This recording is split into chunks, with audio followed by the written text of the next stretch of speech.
January 11, 2026, araw po na linggo, mga sambay ng karista. Tayo'y nasa pambungad na nun po upang ihatid sa inyo ang aking giya sa araw na to na meron pong pinagpangarera at magsisimula po ng alas 2 ng hapon. Tulad ng ating kinagawian, diretso na rin po tayo sa pagbigay ng giya at wala na pong ligoy-ligoy pa. Tena po. Karera numero 1, start po ng winner take all, races 1 to 7. Distance 1,400 meters, ang class 4, group 42 to 56 split. Meron po tayong Super 6 na nakapaloob dito.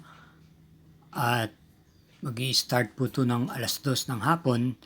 May siyam na kalahok. Ang ating pampampremera rito, yung kalahok numero 5 Super Daily Den na papatnubayan po ni Jim L. Ciego. Ito po may taglay pong tuling at matapang din po ito pag nasa unahan.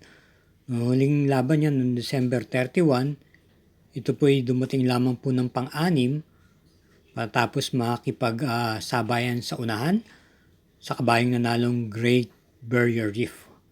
At naurasan po siya doon ng 127.6 sa 1,400 meters.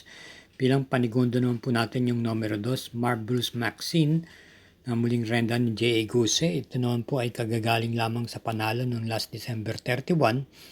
Kung saan napakaganda po ng kanyang pagkakapanalo, hugandong-hugando. Nagtiyempo naman po siyang 126.8 sa 1,400 meters. May angkin din naman pong tuling to at pwede rin i-pacing. At bilang panersera po natin dito, isama po natin yung kalahok numero 9 Jibbles Glory na may tuling, isang imported horse. Nabiting po itong nakaraan kung saan inabot na lang po siya sa meta. Ang kabayong nanalong Graceful Gift. May naitala naman po siyang tiyempong 125.6 sa 1,400 meters.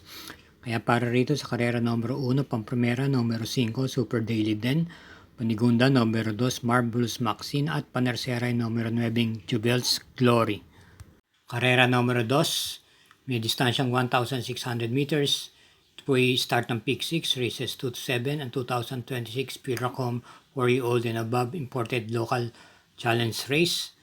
At meron po tayong 4 na kalahok dito. Ating pagpamera at sisingilin po natin yung numero 4 Ace of Diamonds na nagamay po ni JB Hernandez. Sa tingin ko naman po ay makakaraos po ito rito.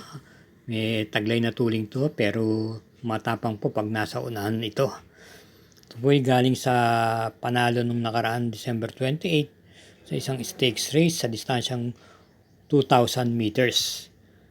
Kaya sa tingin ko medyo umiksi po ang tatakbo na distansya, mas pumabor po sa kanya. Kaya para rito sa karera numero 2, single numero 4, Ace of Diamonds.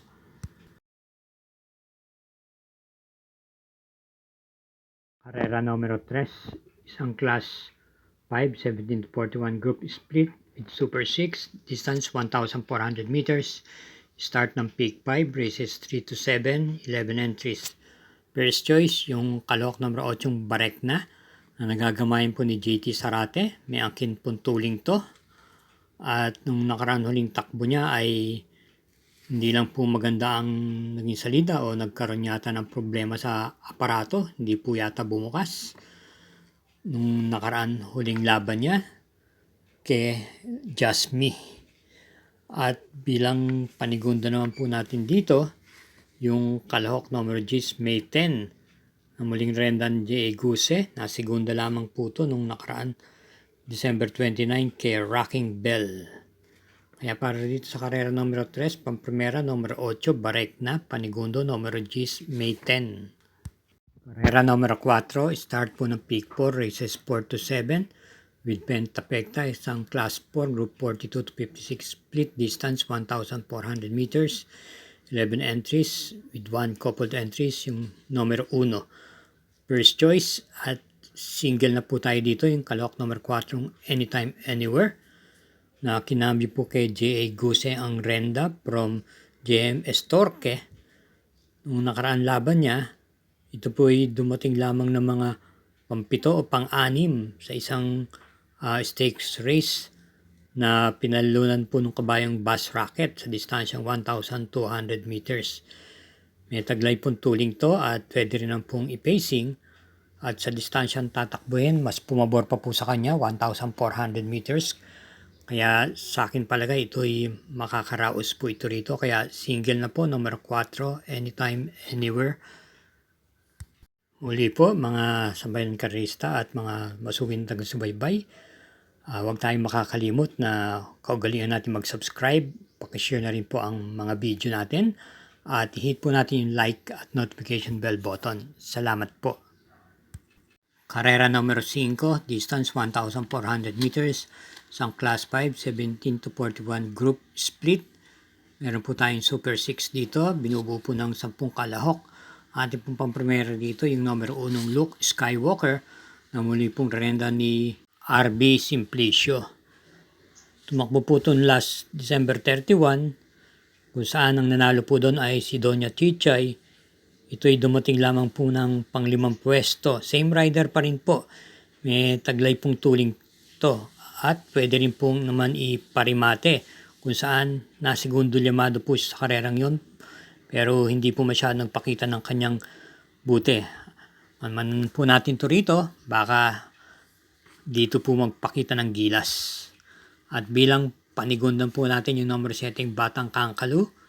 Nagamay po ni JT Pabilik. Alam natin ito ay magandang manakbo pag nasa labas at matulis ang remate ito pagsapit ng meta. At bilang panersera po natin yung number 9 Majestic Star. Nakagaling lang po sa isang magandang panalo nung huling takbo niya. At ang rerenda po sa kanya ay same rider pa rin po, si JD Calagos. Taglay pong remate ito at mas maganda po ang kanyang tinatakbo basta nasa tabi ng balya.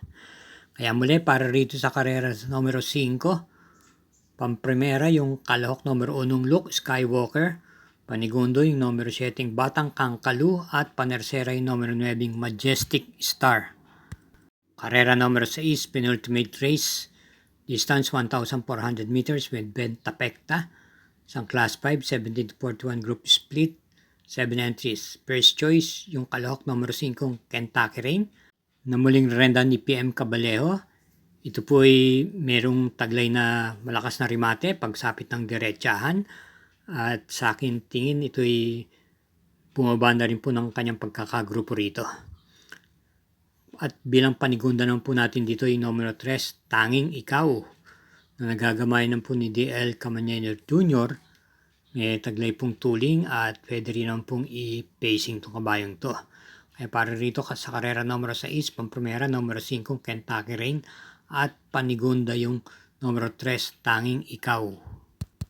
Karera numero 7, last daily double para tingan po ng winner take all, pick 6, pick 5 at pick 4. May distansyang 1,400 meters with Super 6, isang class 4, group 42 to 56 split at meron po tayong 13 entries dito.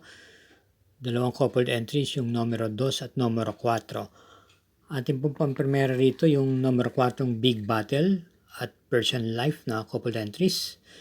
Big Battle na may taglay pong remate na pipacing, samantalang Parisan Life at may angkin naman pong tuling.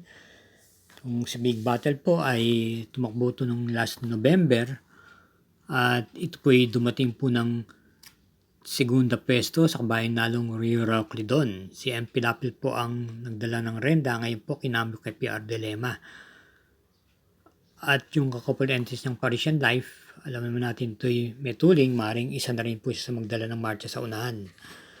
At bilang panigundo po natin yung numero 12 Cluster. May bilis at tuling din. Nag-barrier run po itong nakaraan. At maganda rin naman po ang kanyang ipinakita sa kanyang barrier run. Pero meron po siyang takbo sa isang regular race nung last December 12 kung saan nasigundo po siya kay Lilibel. At bilang panersera po natin dito yung numero 3, Sweet Andre, na isa naman pong derimate at pwede rin naman pong i-pacing lamang. Ito po'y dumating po ng tersera pwesto nung last December 21 kung saan si JB Bakaykay po ang rumenda, same rider pa rin po. Sa kabayang nalong Great Barrier Reef. Kaya para rito sa last double, karera numero 7, pampremera yung coupled entries numero 4, Big Battle Parisian Life, panigundo numero 12 Cluster, at panersera yung kalahok Numero 3, Sweet Andre. Natapos na naman po ang pagbigay ng ating giya sa linggong ito. Hari naway matapat po at kapwa tayo mga palarin. Thank you again for watching. Hinay-hinay lang po at paki-iingat po sa ating pag-uwi. Salamat po.